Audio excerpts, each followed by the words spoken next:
Bismillahirrahmanirrahim. Assalamu alaikum students. How are you all? I hope you all are fine. Today we will learn about lesson number 2, maps. Maps are used to show the surface of the earth. A map shows the shape of the land or the sea. A map also shows where places and landforms are located. Maps जो जिनको हम नक्शे भी कहते हैं, जो maps are used, नक्शे इस्तेमाल किए जाते हैं to show the surface of the earth, जमीन की सतह को शो करने के लिए. मैप हमें दिखाता है किसी भी जगह और ऑफ द लैंड और the sea, shape of the land और द सी. एक मैप हमें दिखाता है शेप, शक्ल किसकी, जमीन और समंदर की. A map also shows, map हमें ये भी दिखाता है where places and landforms are located, कि प्लेसेस और लैंडफॉर्म्स जो हैं वो कहाँ पर वाक़या हैं.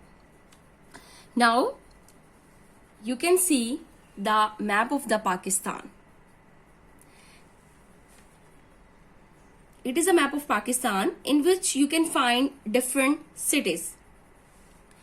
When we want to study about the specific part of our country, state or town, in such situation we use map of Pakistan. So here is the question, what is the difference between a picture and a map? कि map और picture के दरमियान में क्या फर्क होता है. Basically a map is a flat drawing of the earth and a picture is a real image of an object. Map जो है वो किसी भी चीज का जो है वो तस्वीरी खाका होता है. वो हमारी अर्थ का हो सकता है, वो किसी ऑब्जेक्ट का हो सकता है, वो किसी बिल्डिंग का हो सकता है, किसी स्पेसिफिक एरिया का हो सकता है, किसी टाउन का हो सकता है, किसी सिटी का हो सकता है. जबकि पिक्चर जो है वो किसी भी चीज की रियल इमेज हो सकती है. वो इमेज हो सकती है हमारे हाउस की, स्कूल की, किसी भी स्पेसिफिक स्ट्रीट की, सिटी की. सो this is the main difference between map and the picture. Now you can see the picture here. This is the picture and this is the map. As it is, you can see the picture on your book and the map. You can easily see the difference here. Map में हम लोग जो है चीजों को easily find out कर सकते हैं, उनको तलाश कर सकते हैं. लेकिन पिक्चर में चीजों को, जगहों को, शॉप्स को, मार्केट्स को फाइंड आउट करना जो है हमारे लिए डिफिकल्ट होता है. तो मैप जो है हम लोगों को अपने एरियाज को फाइंड आउट करने में जो है हेल्प आउट करता है. इसके अलावा अगर बात की जाए कि मैप के यूजेस की, तो मैप मुख्तलिफ पर्पजेस के लिए यूज किया जाता है. जैसे कि अगर बात करें ट्रैवलिंग की, बाय रोड जब हम ट्रैवल करते हैं और किसी न्यू एरिया में पहुंचना चाहते हैं तो मैप हमें हेल्प आउट करता है, मैप हमें गाइड करता है और थ्रू मैप हम अपनी डेस्टिनेशन पर पहुंच जाते हैं. अगर हम बात करें ट्रैवलिंग बाय एयर की, तो रोड पे हम लोगों को डिफरेंट साइन बोर्ड्स गिवन होते हैं जिसके मदद से हमें पता चलता है कि हमने कितना एरिया कवर कर लिया और हम लोग किस एरिया में मौजूद हैं. जबकि आसमान पर ऐसी कोई चीज अवेलेबल नहीं होती है, तो वहां पर हम लोगों को मैप जो है वो हेल्प आउट करता है कि हम लोग कहाँ पर पहुंच चुके हैं और हमारा कितना एरिया जो है हमने कवर कर लिया है. अगर हम लोग बाय वाटर ट्रैवल कर रहे हैं, लाइक शिप के थ्रू ट्रैवल कर रहे हैं, तो तब भी मैप जो है वो हमें हेल्प आउट करता है. इसके अलावा अगर बात की जाए कंस्ट्रक्शन पर्पस के हवाले से, तो जितनी भी बिल्डिंग्स कंस्ट्रक्ट की जाती हैं पहले उनके मैप्स ड्रॉ किए जाते हैं, उनकी तस्वीरी खाके बनाई जाती है ताकि उसकी कंस्ट्रक्शन में जो है वो हेल्प हो सके, आसानी हो सके. Now students, we will talk about the basic 3 things must a map have. The 3 things must a map have: scale, key, directions. Now, start from here. A map shows us the exact position and shape of something. Map जो है हमें exact position and shape, असल शक्ल और असल position जो है किसी भी चीज की दिखाता है. Maps can not usually show the true or actual size of a place or a thing. Maps जो है, नक्शे जो है वो हम लोगों को इन एक्चुअल साइज किसी भी जगह का, किसी भी चीज का जो है एक्चुअल साइज जो है उसको शो नहीं कर सकता. सो इसीलिए on a map they are drawn to scale. कोई भी जगह जो है, कोई भी चीज जो है उसको स्केल की मदद से हम लोग मैप पे ड्रॉ करते हैं. फॉर एग्जाम्पल, मिसाल के तौर पर, to show a true distance of 1 kilometre we might use a scale of 1 centimetre on a map. मिसाल के तौर पर अगर हमने किलोमीटर का डिस्टेंस मैप पर शो करना है तो हम लोग इसको रिप्लेस करेंगे स्केल ऑफ सेंटीमीटर के साथ. लाइक 1 सेंटीमीटर जो है उसको हम लोग कंसीडर करेंगे as 1 kilometre. Here you can see the scale. This is the scale of 5 kilometer, but here we consider 1 kilometer is equal to 1 centimeter. Because map के ऊपर हम लोग 1 किलोमीटर मैप इतना बड़ा डिस्टेंस जो है वो हम लोग शो नहीं कर सकते हैं. सो इसको शो करने के लिए हम लोग स्मॉल स्केल यूज करते हैं which is scale of centimetre. On your book we might use a scale of 1 centimeter on a map. This is written as 1:1000. 1 is for kilometer and 1000 is for centimeter. It can also be shown as, इसको ऐसे भी दिखाया जा सकता है 1 centimeter is equal to 1 kilometer. As I told you, every map must have a scale. Her map का scale लाजमी होता है क्योंकि हम लोगों ने जब किसी भी एरिया का मैप बनाना होता है तो उसमें हम लोगों को डिस्टेंस को शो करने के लिए स्केल का इस्तेमाल जरूरी होता है. Here you can see 5 kilometer, it is equal to 5 centimeter. This is it. You can make the question here, why do we use scale on a map? To show the true distance, we use a scale on a map. On a map, every feature cannot be shown as it is. Map के ऊपर जो खदुखाल हैं वो हम लोग इसी तरह से, जैसे कि ट्री है, हाउसेज होते हैं, स्ट्रीट्स होती हैं, रिवर होते हैं, लेक्स होती हैं, इनको एज इट इज मैप पे शो नहीं कर सकते. So symbols are used to show them. इन चीजों को जाहिर करने के लिए, इन चीजों को शो करने के लिए हम लोग इलामात का इस्तेमाल करते हैं. This is the key. These symbols और signs are explained in the की.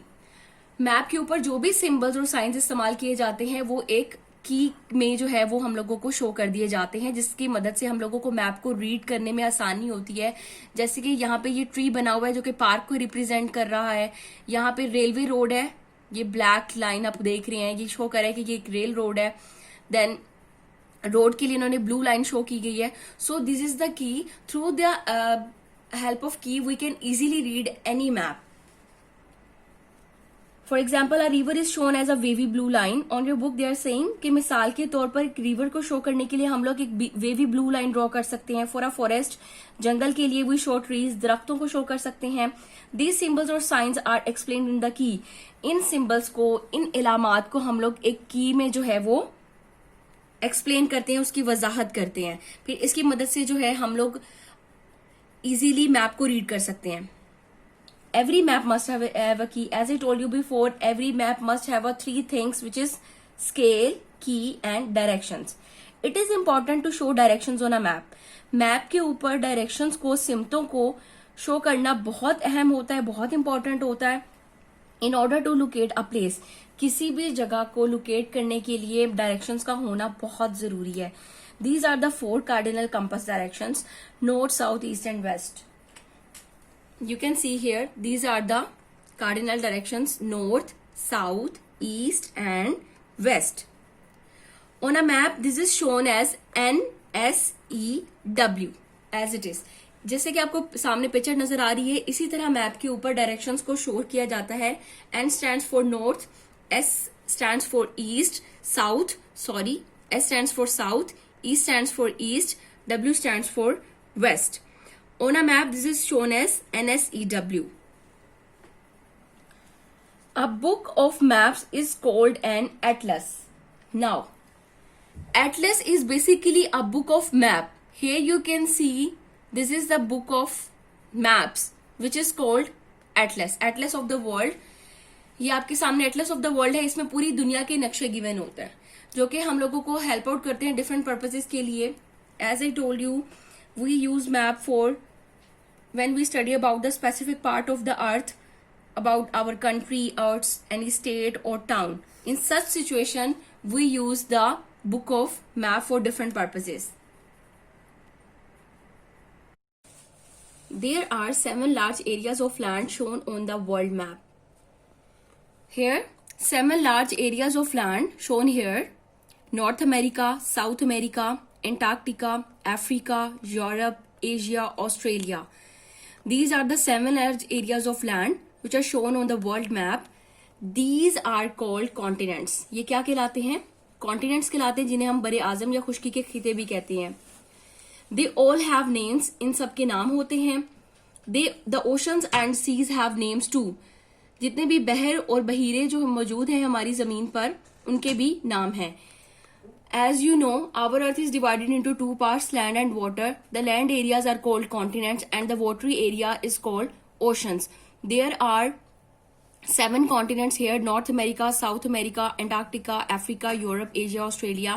And there are 5 oceans here: Pacific Ocean, Atlantic Ocean, Arctic Ocean, Indian Ocean and Southern Ocean. On your book you can see the name of the continents. Europe, which is the largest continent. Asia, we live in continent Asia. As you know, we live in Pakistan and Pakistan is in continent Asia. Africa, Antarctica, North America, South America, Oceania. Oceania is the smallest continent and also known as Australia. Now, here is the name of ocean. Pacific Ocean, which is the largest ocean among all. Atlantic Ocean, Indian Ocean, Arctic Ocean, which is the smallest ocean. Southern Ocean. These are the 5 oceans.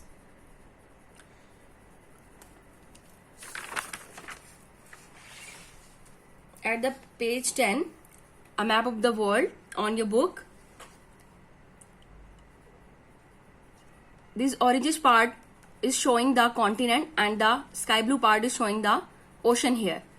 As I show you the picture here, the picture on your book, North America, South America, Europe, Asia, Africa, Oceania, Antarctica. ये सब जो है ये हमारे continents हैं, हमारे बरे आजम है। और ये जितना भी वाटर एरिया है जिसमें हमारे पास आ रहा है, ओशन को रिप्रेजेंट कर रहा है Atlantic ocean, Arctic ocean, Pacific ocean, Indian ocean, southern ocean. और यहाँ पर हम लोग देख सकते हैं कि ये हमारे पास जो है डायरेक्शंस गिवन है, north, south, east and west, जो कि हमें बता रहा है कि कौन सा कॉन्टिनेंट और कौन सा ओशन जो है वो किस डायरेक्शन में मौजूद है। आई होप गाइस आप लोगों को इस चैप्टर की समझ आई होगी और आप लोगों को काफी पसंद भी आया होगा। काइंडली स्टूडेंट्स इसको घर में थ्रू आउट इसको रीड करें, इसकी शॉर्ट क्वेश्चनिंग करें और इन चीजों को जो है डिटेल में पढ़ें और घर में डिफिकल्ट वर्ड्स को बार बार ड्रिल करें, इनके मीनिंग्स को भी साथ में लर्न करें। Thank you so much. अल्लाह हाफिज। दुआओं में याद रखिएगा।